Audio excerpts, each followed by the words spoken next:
Hello, I'm Bob Schieffer, and welcome to the CBS Evening News online edition. Just ahead, up and away, the price of oil tops $71 a barrel. Anthony Mason will have details. Also, with the price at the pump heading up too, we'll take a hard look at the pros and cons of ethanol as an alternative. And you'll meet two cancer doctors, one with dogs for patients, one with humans. We'll show you how they're working together for a cure. It's all starting now on the CBS Evening News online edition. To put this in some perspective, as recently as 8 years ago, crude oil sometimes sold for just over $12 a barrel. But today, for the second day in a row, the price of crude set a record. It soared past $70 a barrel yesterday, and today it closed at an unbelievable $71.35. At one point, it was even trading higher. So why did it happen? And what does it mean for the price of gas? And what does it mean for the economy in general? We start with our business correspondent, Anthony Mason. In the frenzied trading pits, crude prices continued their relentless climb today. Trader Phil Flynn was watching. Man, I'll tell you, $71. Woohoo! New all-time high. But there was no cheering at gas stations, where the average price jumped 10 cents last week, passing $3 a gallon in some parts of the country and causing widespread sticker shock. Yeah, man. I mean, $63 we just paid on filling up the gas for 18 gallons. I mean, that's ridiculous. What's happening? Analysts blame three global hotspots. Iraq, where the war continues to disrupt supplies. Nigeria, where civil unrest has taken 500,000 barrels a day off the market. And Iran, where tensions are growing over its nuclear program. There's a sense here in the oil market that Iran wants to show down. Add to that refinery disruptions here in the U.S. because of conversions to new additives. And when you get that kind of situation, all those things pulled together, you're going to have a significant upward pressure on the price of crude, even though the supplies are fairly plentiful. In fact, while oil inventories are at an 8-year high, crude prices are up almost 24% since February, surging to $71 a barrel, and some say $100 isn't out of reach. If we get off of Iranian oil supplies, we could potentially see it spike up to $100 a barrel. The impact is being pumped through the economy. Airlines have already raised prices, and trucking companies are adding surcharges. I was spending $100 every 2 weeks on gas. I'm spending $200, so it means something else had to give. How long are we going to have to put up with this? I would say that you're not going to see any relief for quite some time. I think it's going to be a very expensive summer. Just how expensive? Well, $100 a barrel oil is only a worst-case scenario. But analysts say for now, we better get used to $3 a gallon gas, Bob. You know, one of the interesting things here is usually when the price of oil goes up, the stock market goes down. Today it went up. It went up nearly 200 points today. Huge rally, Bob, and that's because the market basically ignored the price of oil news because they had news they've been waiting for, which was the Fed sent signals through notes of its last meeting that it's almost done raising interest rates. After 15 hikes, the signal is they don't want to do much more, if any more. The market loved that and took off. Okay, thank you very much, Anthony. As we reported at the top of the broadcast, and as you no doubt know, gasoline prices are going up. Well, that has everybody talking about alternatives to imported oil, and what they're talking about most is ethanol. But is ethanol the solution to America's energy problems? Here's Wyatt Andrews with a reality check.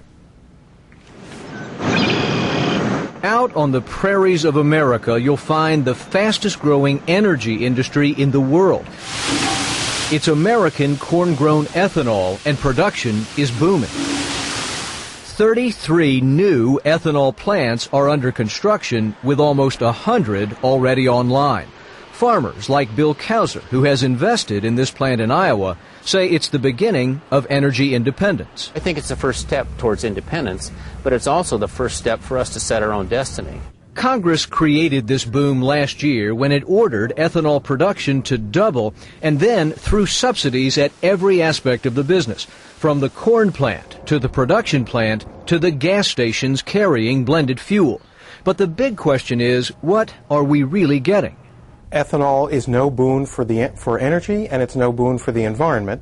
Daniel Becker of the Sierra Club, an environmental group, says corn-based ethanol uses huge amounts of oil and gas to cultivate the corn, transport the corn, and run the ethanol factories. It's not a great deal because you're putting so much energy in to get a modest amount of energy out.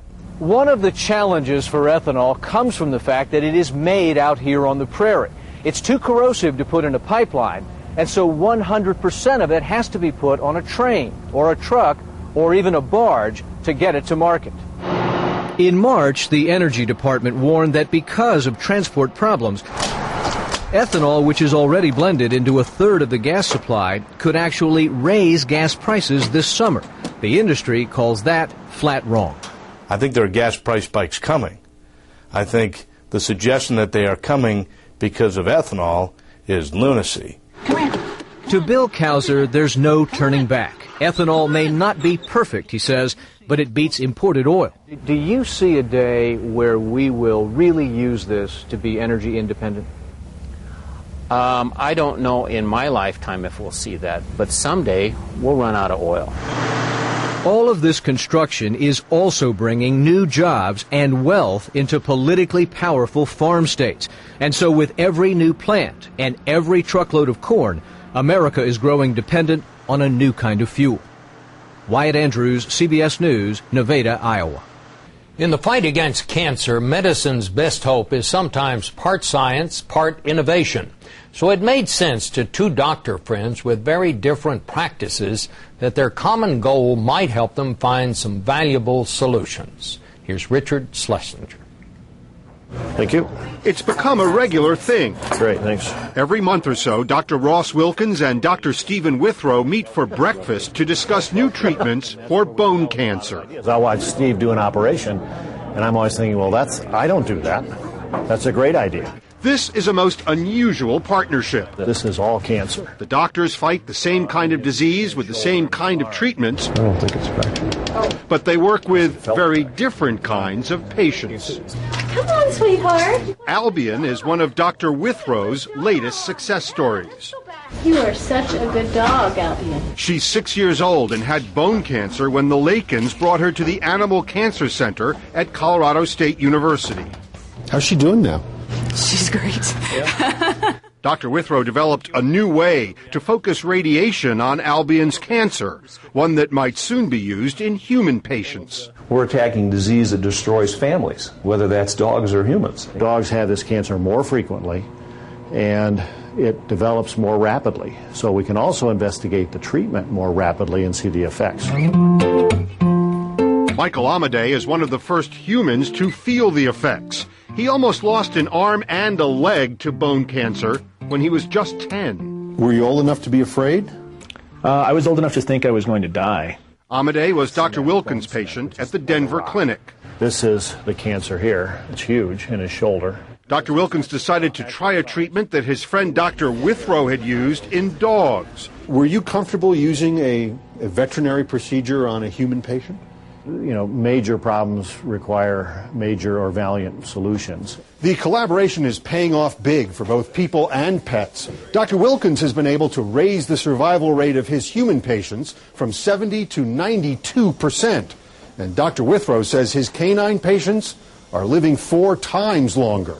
That's partly because he uses surgical techniques and a method of administering chemotherapy that were developed by Dr. Wilkins for humans. This is a collaboration with something for everyone. How valuable is it? How much have you learned from each other? Well, I think it's huge. It's a win-win for biology. It's a win-win for mammals. A win-win for mammals and for two doctors whose remarkable partnership spans the species. Richard Schlesinger, CBS News, Fort Collins, Colorado. More stories are just a click away, but don't forget to join me on television for the on-air edition of the CBS Evening News. On Wednesday's broadcast, Turning Up the Heat on Cancer. Literally, we'll show you the progress being made on an experimental heat treatment. For CBSNews.com, I'm Bob Schieffer.